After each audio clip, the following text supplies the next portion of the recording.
যখন মা আমাদের অশুভ সময় আসে, যখন আমাদের জীবনে অশুভ সময় আসে, তখন আমাদের পরম বন্ধু আমাদের শত্রু হয়ে যায়। কি হয়ে যায়? শত্রু হয়ে যায়।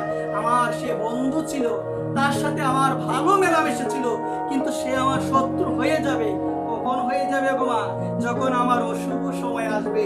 আর যখন আমার শুভ সময় আসবে, যে আমার শত্রু ছিল সে আমার বন্ধু হয়ে যাবে, সে বন্ধু হয়ে যাবে। মনে রাখো, এই যে আপনি যদি আমাকে কষ্ট দেন, আমি ভাববো যে উনি আমাকে কষ্ট দিলে, কিন্তু যারা ভক্ত মা, যারা জ্ঞানী জন, তারা ভাবে ও আমাকে কষ্ট দেন, ও তো মাধ্যম।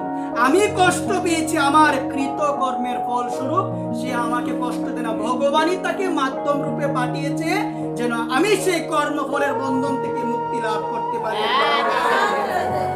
আমি যেন সেই কর্মফলের বন্ধন থেকে মুক্তি লাভ করতে পারি। ওই কারণে ভক্ত যে কোনো অবস্থার মধ্যে থাকে না কেন, সর্বদা একান্ত ভক্তি সহকারে আমার প্রাণ গোবিন্দের নাম স্মরণ করে, একবার তার নাম স্মরণ করে গো প্রাণ গোবিন্দের নাম। এখানে তো আমার ভগবান বলছে, অহং ভক্ত পরাধীন, আমি আমার ভক্তির অধীন, ভক্ত আমাকে যেভাবে চালায় আমিও সেভাবে চলি।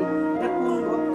যাদের হৃদয় সরল, যাদের হৃদয়ে কোনো কামনা নাই, যাদের হৃদয়ে কোনো বাসনা নাই, যাদের হৃদয়ের ধন হলো আমার নিতাই, যাদের হৃদয়ের ধন হলো আমার গো, সেই সমস্ত ভক্তের অধীন থাকে আমার ভগবান। কে অধীন থাকে গো? আমার ভগবান। ভগবান ভক্তকে অনেক ভালোবাসে।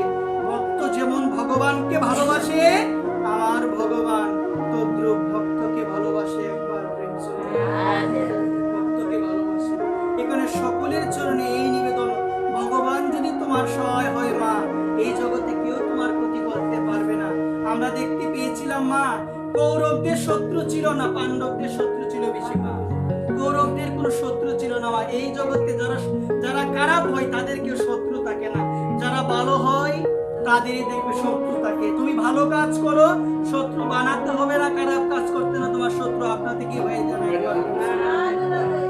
দেখতে পেয়েছিলাম পাণ্ডবরা ছিল ভালো, পাণ্ডবদের উপর অনেক অত্যাচার করেছিল ওই কৌরবরা, দুর্যোধন আদি তার সমস্ত ভাইয়েরা অনেক অত্যাচার করেছিল, তাদের গৃহের মধ্যে আগুন লাগিয়ে দিয়েছে, তাদের বনবাসে পাঠিয়েছে, অনেক কিছু করেছে, কিন্তু অন্তিমে বিজয়টা কার হয়েছে গো মা?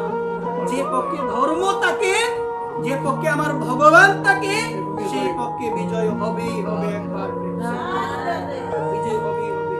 এখানে সকলের চরণে এই নিবেদন, জীবনে যা কিছুই করেন না কেন আমার ভগবানকে রাখবে।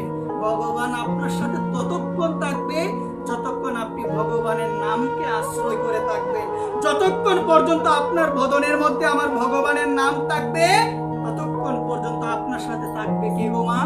আমার ভগবানের নাম থাকবে। ওই কারণে উঠতে বসতে সর্বদা বলবে হরে কৃষ্ণ হরে কৃষ্ণ